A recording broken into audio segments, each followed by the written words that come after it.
sure that we're okay.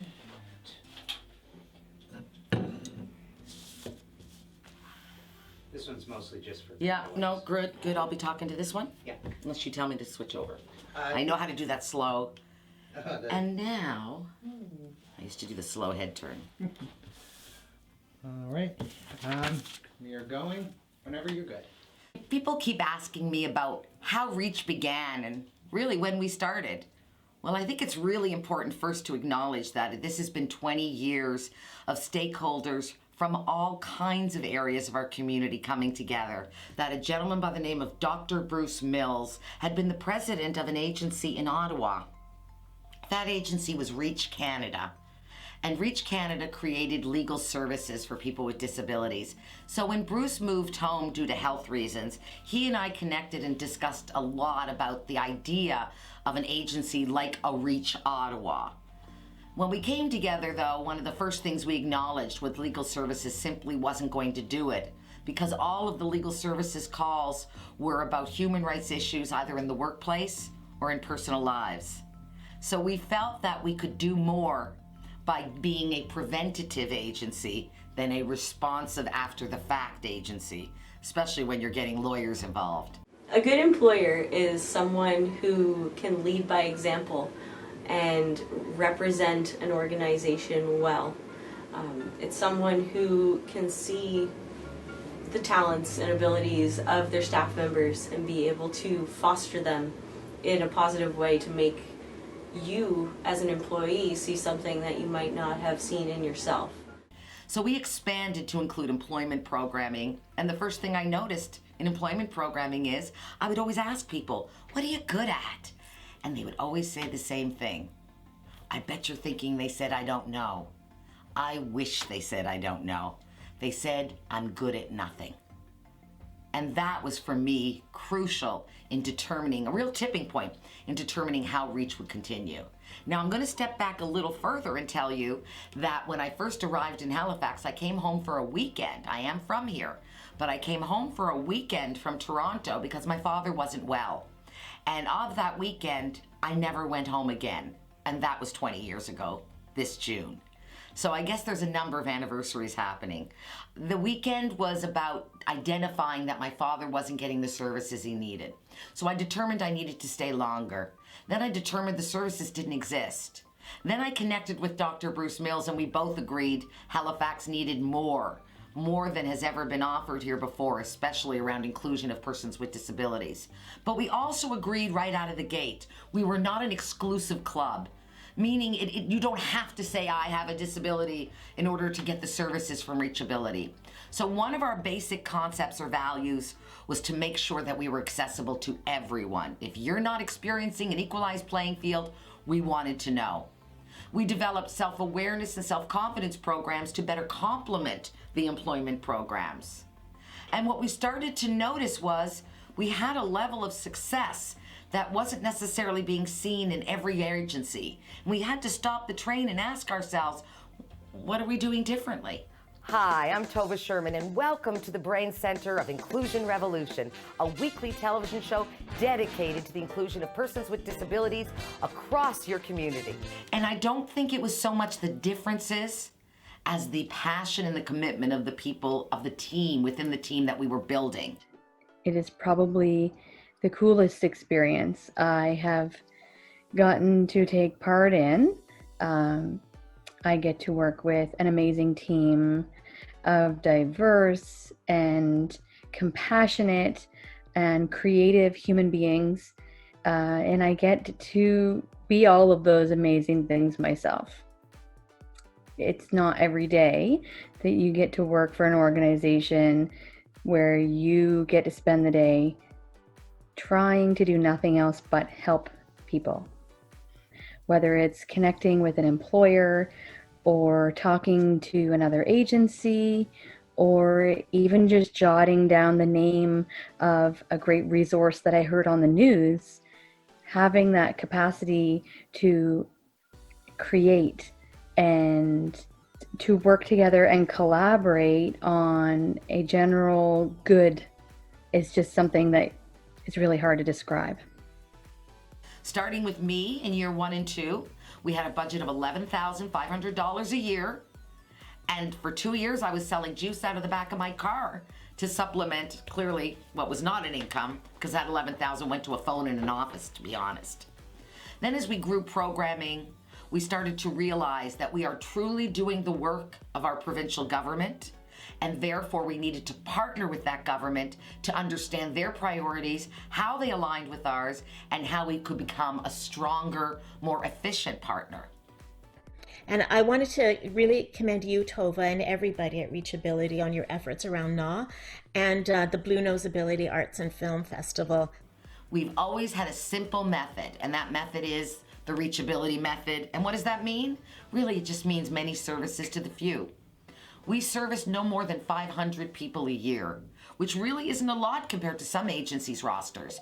But those 500 people, they go somewhere. reachAbility is a group of smart, creative folks who have come together because they want to change the world in 2 ways. In the big picture, we have been instrumental in helping to change the laws in Nova Scotia, change the laws in Canada, change the way corporations do business, all with an end towards truly inclusive accessibility. In the more micro sense, but just as importantly, reachAbility changes the world through one hot lunch, through listening non-judgmentally to one client's concerns, through assisting someone in finding one job. Both the big picture work and the individual work that Reach does is always sprinkled with a little bit of the unexpected and some fun. I'm just so proud to be a part of it. I always say no one goes nowhere, and I mean that with all intention. Not everyone's going to go to work. So my question is, how do we support them in doing other things? So reachAbility progressed in the first 3 or 4 years with the legal services, some basic employment services, identifying that we had a huge gap in confidence, developing those programs, people starting to come to us and saying, would you come and speak to us about inclusion? Would you come to Alberta and help us understand better how to be better at inclusion? Because we were winning a couple of awards, we were getting some national recognition. I loved it. I loved that people were coming to us because we certainly didn't advertise. And very quickly I realized that as an agency, if we could keep the core staff off of the payroll through a social enterprise, we really could sustain at a level that perhaps other agencies simply cannot. So I immediately took all these invites to come out and speak. And I should tell you, before I started in the NGO field, I was in the restaurant industry and I was a trainer. Tova and I first met 30 years ago in the restaurant industry. I remember it like it was yesterday. It was during a staff meeting, and I thought, who is that person? I want to hang out with her. Tova first made a name for herself in Toronto as an event planner, and boy, could she throw a party. I was usually right there with her, working the events, and we have some unbelievable stories, and we've created a lifetime of memories. We're encouraged to work with our strengths, to be creative, to speak out, and to have a healthy work-life balance. And guess what? If you have a disability or a barrier, you can actually talk about it. So I'm going to stay with reachAbility.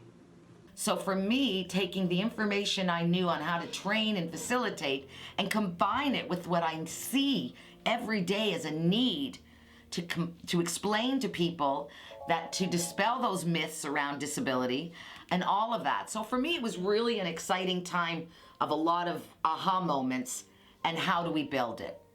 So with the help of a board, a core board that started with Dr. Bruce Mills, Archie Kaiser, a fantastic community advocate, Dalhousie Law School professor, and a number of other key people in the HR world, our friend Peter Spurway, and that small group of people determined to build this agency to respond in real time to issues, to approach things as a preventative rather than a post-resolution. Oh, time to go to the lawyers. Well, that's still late. We still have the legal service program, but we hope that some people are getting services from our other branches.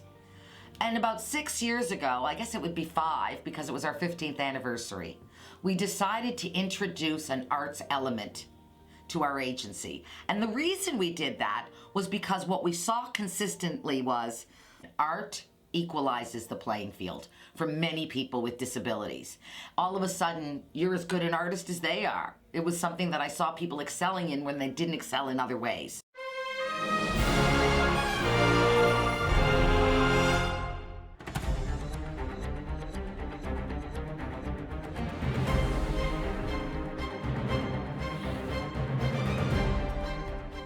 So we started with a basic film project, the Blue Nose Ability Film Festival. It was a really great spin-off of our first-time filmmaker program where we wanted to ensure filmmakers had access to, really, people with disabilities had access to becoming true filmmakers, because then we can create a voice for them. And I can't tell you how exciting it is to be at the helm of that project, seeing the growth that we've had since 2015 right up until today.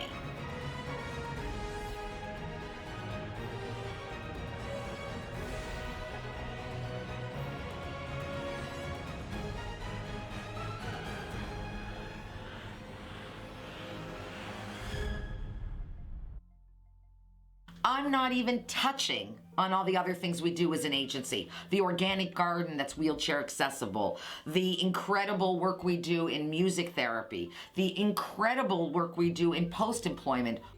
I like working at reachAbility because we get to help out our community. As a former client, I get to see the effort and creativity that our entire team puts into helping our clients. We have an after-employment job developer to make sure if people fall off the horse, as I like to say, they get right back on. We've got Pez, and I don't mean the candy, but actually somebody who personally supports people around employment and opportunities who really need a hand before they enter our employment programs, kind of a pre-employment approach. So we have really looked at the individual and determined that there's so many ways we can support them. Remember our motto, many services to the few? Well, here I am telling you that. What I want to say is, as part of our history, is it's been the evolution of the people, not the programs, not the projects, not even the funding. It's the evolution of the people, the passion they have, and how that passion has been able to drip down. I can tell you, though, it does not take long at all to notice just how much of a genuine celebration there is from every person on this team from the top on down when a reachAbility client experiences any measure of success, which fortunately is something that also seems to come up a lot. I'm not just talking about the person on the Reach team who's been working with this particular client celebrating when they find a new job. I'm talking about any positive news that comes in the door from any client really gets treated as a personal victory by everyone on the team from the top on down. I think that speaks really highly to the team members at reachAbility as professionals who are providing an important service and who are proud of the job that they do. But as someone who works with these people every day, I'm very happy that it also speaks highly of them personally. It, to me, shows that they're a really empathetic bunch of people who really want to make their community a better place every day, and who are doing the work to make that happen. I always say the fish stinks from the head, and at reachAbility, I'm kind of the fish head. So if things are not running smoothly here, if I'm not doing what I need to do to engage my team, it is on me. I really felt I have to be sure that the team at reachAbility has the best resources, that the clients of reachAbility have the best team supporting them. And all of it is under the responsibility of the head of the fish. So with that motto, we have allowed ourselves to grow exponentially, but not necessarily in terms of huge budgets, not necessarily in terms of huge numbers of people, but in capacity for those people to do incredible things. That's really the story of our 20 years. It's bringing people in who care deeply about the issues and want to change things in our community to make everyone feel more welcome. And those people are always welcome at reachAbility, and they're the people we hire. It's not a surprise to me that the majority of people here at reachAbility, including myself, live with and talk about disability. I'm very severe on the ADHD spectrum, which really means that there's a lot of those ADHD things you hear about that I have. but also it means I live with a mental illness, because ADHD spectrum disorder and anxiety and depression are comorbid, which is an icky word for they come together.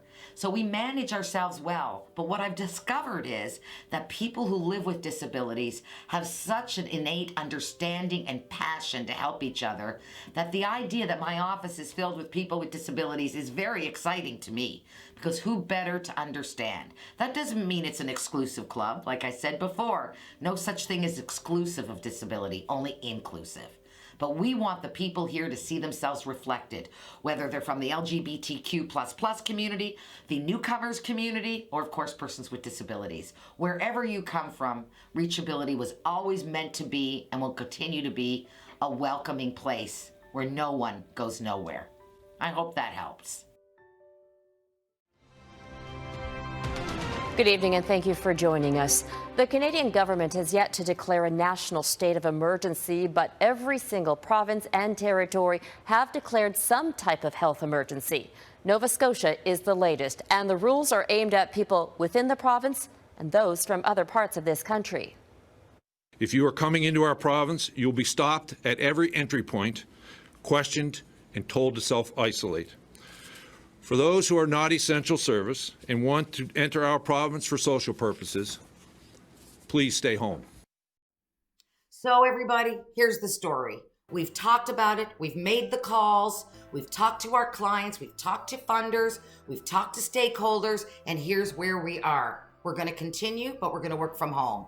We have food security issues, so we're going to create the Reach Up program, which in addition to ensuring people have a place to sign in and communicate through Facebook, which we identified as the most frequently used by all of our clients. So 1, we're using Facebook. 2, we're developing the Reach Up program, which if you take 5 classes, allows you to get some food security vis-a-vis $50 grocery cards that we're going to provide and mail out. 3, we're also going to be providing employment, education, anger management, the self-awareness classes separate from the Reach Up program, because people still need to move forward, even if it's completely online. And 3rd and finally, National Accessibility Week and its celebration are going completely digital. And I know you're all freaking out, so am I. This is the calm look. Okay, wait, maybe there's a better calm look. Okay, I found one. This is the calm look. So, if you're looking for a calm boss to tell you that everything's gonna be okay, it's me. That's right, High Tech Tova, telling you you got nothing to worry about. I absolutely love you guys. We're gonna be fine. And honestly, you guys, we're gonna be fine. We're just gonna do it all. Oh, one more thing. The Reaching Out newsletter, super important. Everyone is using it for resources. Keep up the good work. So as far as I'm concerned, we got it going on. We're gonna get the online moving. We're gonna get the classes started. We're gonna move Blue Nose Ability Film Festival to the fall. God willing, that'll be enough time for this thing to pass. And more importantly, National Accessibility Week, still on target, fully digital. Don't ask me what that means yet. Ask me tomorrow. Okay, that's it. Yay, where's that happy face? Because I think we need one now. There it is. Bye for now.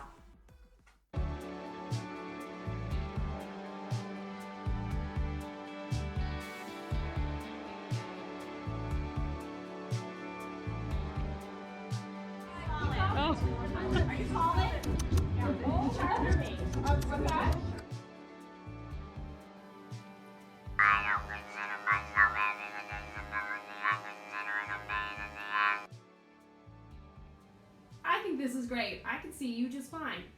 You said I'm stuck up, that's all. Yeah, you're just stuck up. But that's true, so... You look funny with glasses on, too.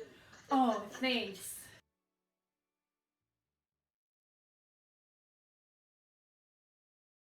Hey everybody, this is Tova. And am I having a problem?